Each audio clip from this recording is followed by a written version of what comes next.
one demon that, in fact, like people will label you things, but I stood on my ground. I know what God is telling me. So, as a sister, please pray. And that was when I now went to God in prayer. I was born again, I was spirit filled, I was holiness. But one of the things that was lacking there was that my level of prayer. We pray in our church, but not some of, there are some dangerous prayers we did. That was what makes me to join Mountain of Fire. And the first time, I went for the deliverance. Then I started praying. I told myself, what attracted me to the wrong thing? I got born when I was young. I did not do anything every other person was doing. So I must not make mistake in marriage. And that was when I take it all. I was like, whatever is in me, in my background, in my foundation, that is making me get attracted to wrong things, attracting wrong things to me, must go first. Okay? When those were settled, then I now said, God, now I am ready to the east. I don't know, sometimes that says we have authority in our mouth, but we don't know how to make use of it as business. To the east, to the west, to the north, to the south, wherever that man is, that man, now I am ready. It's not even up to 2 weeks. I never pray for, like all this, people pray, go fasting and prayer. There are so many things to fast for. I never fast and pray for. Your own might not be that for marriage. But, when what was on the way, when Lazarus was, the Bible says, take away the stone first. If those things are still there, it might be delaying your marriage. And that was one of the things that a lot of people don't understand. There is still powers of darkness. Sometimes our foundation affects what happens to us. So if we don't take those things away, so that's the time I want to, don't let all those things get to you. Stay strong in the Lord. If you are the type that is, if the person is a Christian, let that person pray what they call inquiry prayers. God, what is the problem? It is when you know what the problem is, that's when you can pray about the solution. Sometimes you might be praying, God, bring the man. But that's not the problem, because God knows that if he brings the man, what is in you will send that man away. So it's not going to bring that person. We're intentional in our prayers. So you won't let work. If you know the other person is busy, like some of the ways we do. I know walk around my stage. So I do that for most times. So that most times I'm with the kids, kind of like get a little bit relaxed. Not relaxed, that kind of so that they wouldn't think, I'm not coming in the Bible, what are you coming to do? So everybody open their Bible. It is not a phone Bible, it is a Bible. And that's why most time when they do Bible studies, be a parent that know the word of God. We have to be a parent that, if you don't read the Bible, I want to tell them to be reading the Bible. Like our brother said, it is not two. It's no. You want to get the biggest houses, you cannot afford that. Because of that, you are running overrun sheets. God is your strength. Yeah, God is your strength. Let's make our priorities right. If what you're looking for is to have good things, you can always make sacrifice of some of the dollars. I might not make the enough dollars I wanted to, but the thing is that I know I am there to pass the right thing to them. I'm like, my son is in school now.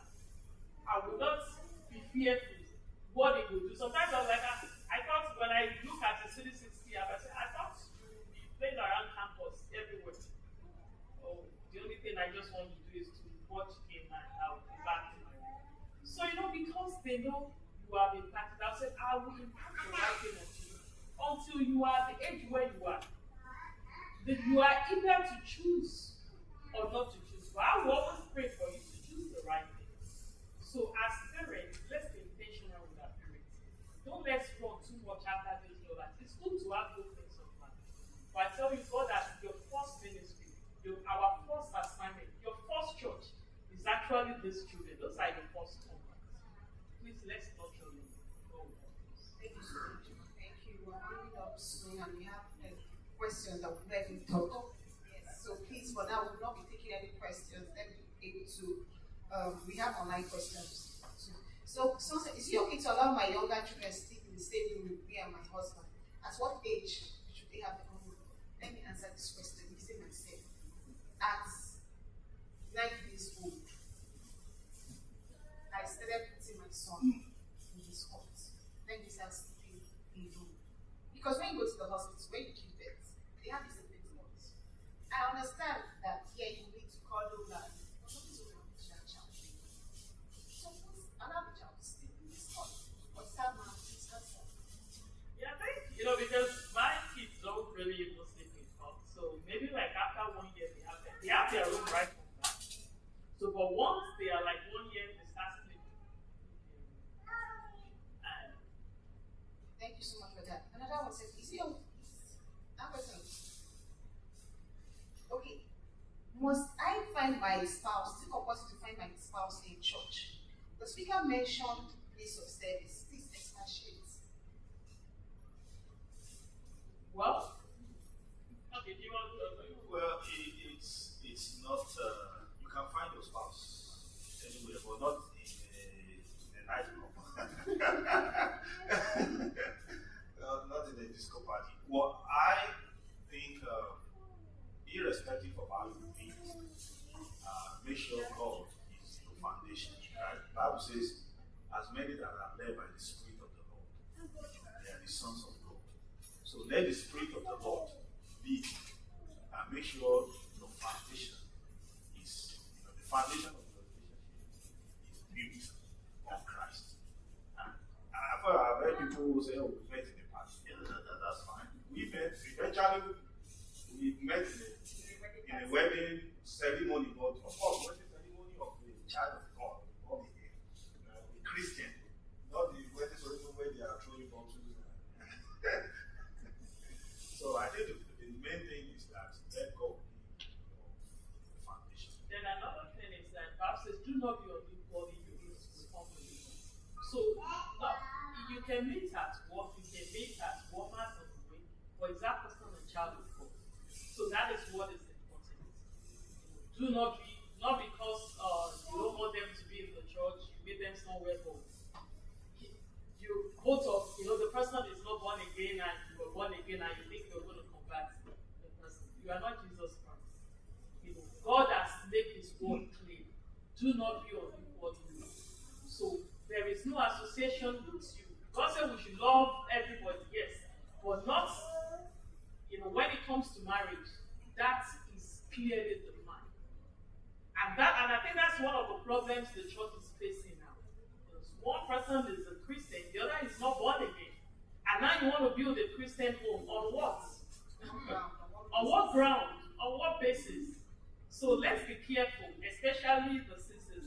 Let's, let it be someone that can conveniently say, if you wake me up and ask me, tell me the experience of your salvation, I can tell you clearly. I knew I met Christ. Can that person conveniently say, you met Christ? You don't have to be very, maybe growth, very, maybe the pastor or whatever, but are they child of God? Is that person a child of God? That is one question you want to ask. And you can confidently say, this person, that is by their fruit you shall know them. If someone is not producing the fruit of God, please, there is no association you want to have. Sometimes you quickly add to that. Please, this issue of they are promised to change. No, you won't do it. It doesn't work. So men doesn't change. If you met a man that is 100% spiritual or high there before marriage, men fire doesn't stay the same like women. That's a fact. You've heard it.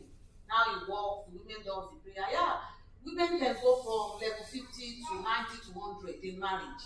But men their fire doesn't add. They don't get additional fire. Spiritual in the marriage. It only takes God for them not to depreciate. But that's what my man said, I'll be marrying because it's this they will convert. Please, it doesn't happen. So if you are going on a straight road, you can only meet somebody on the straight road. But if you are taking shortcut, the only person you will meet is somebody passing through that shortcut. No way. So someone asks, on social media. Can meet your wife on social media because now we are, yes, we can. But who are you following? Like, who are those you're following on social media? So you need to just be very careful about it. Another one, if I don't allow my wife to buy party clothes or attend parties, but focus on our home, is that an abuse? So, I don't know parties. I don't know. There are different types of parties. So we need to be specific on the type of party. See, you know. Then when she said to buy party clothes, I don't know. See. So I know the big cities, even in churches, you know, all these parties, regular parties, incessant parties, unending parties and so on. And each of these parties buy Ashwebi. Actually, when you go to Houston and probably Atlanta, you see all these big redeemed churches with a lot of parties here and there and there. But we thank God the kind of environment where we have. Sincerely, in my own take, anyway, I don't have somebody. So my wife is not like that. She's not a party freak. I too am not really a party freak. I don't think I can't remember the last time I went to party. But you know, Bible says, let your moderation be known. Know not to walk. Everything you do, right?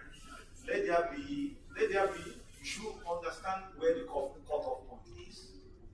Right? I'm not really the person that says don't go to parties. But when it's becoming excessive, you know what? It can be something that eventually might cause trouble, especially when your husband is not in alignment. And also, the money that you have spent, you know, on your children, on the family, on the household, and you are not taking those money and spending it on Ashwebi or buying clothes or buying things or buying shoes. Because I know people, especially, and I apologize, among females, that when there's a party, they want to buy to match. You know, the clothes and the shoe must match, the color of the shoe must match the clothes, must match the shoes. I don't have issues with that if you have the means. Or if you don't have the means and you go all the way to go and incur, you know, credit cards, debt on credit card because you want to feel belong, that is completely wrong. In fact, I have a cousin that was in Massachusetts, in Boston at the time, that he was having issues with his wife. Because the wife is a nurse practitioner, and she has 12 credit cards.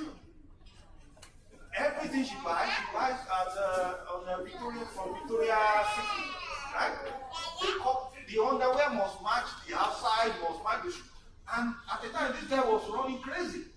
And their home was at the brink of breaking up because of this singular. Why will you be incurring like $30,000 in credit card debt on clothes and shoes? When you can use that money for something valuable, you can even put it on a business and it will yield returns. So why would you do that? So we have all these kind of things that happens in the big cities. Recently somebody was asking my wife, hey, we want to do this birthday, are you not going to buy Ashwebi? And the husband was telling that woman, and the woman herself, the husband of that woman was telling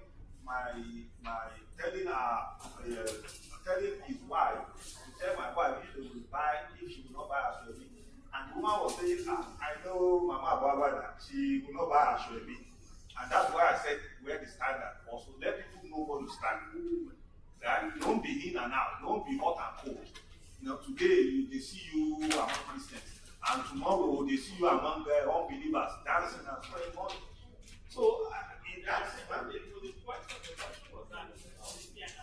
it's not an abuse, but let there be moderation. Well, I think with the husband is saying if the thing is creeping into the family expenses, something you can because I think one of the things in marriage is that most of you have to know we like now we don't run so this is what this is. Everybody is free to do whatever. Let your wife be free to do what she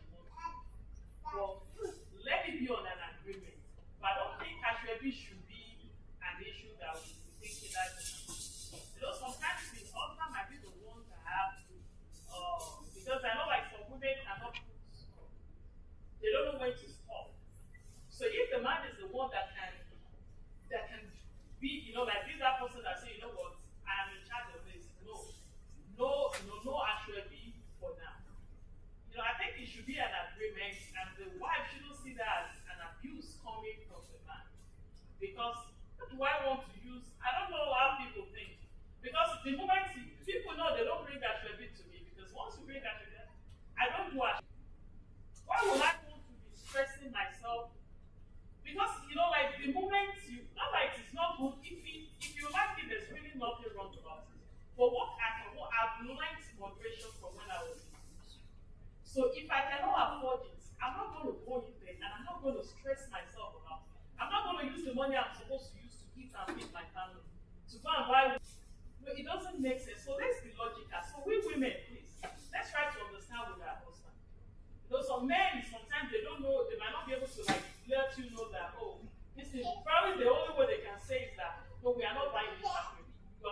Look around and get the pink color or the gray color or the yellow color in your house. It doesn't have to be the one they are buying. So that we won't be causing trouble and affecting the whole thing in our house. Please, for prayer to be answered, they have to be fixed. So if Ashwebi will be causing your prayer on it, I think you better put that Ashwebi on. So God will help us so that I don't think it's an abuse if there's understanding. Why the man should provide. Even when there is agreement, just look at it. All these are talking about. If somebody big no matter how close you are, if you invite me for a party on Saturday, I will because the time is not even there. You must know what you want. What you want.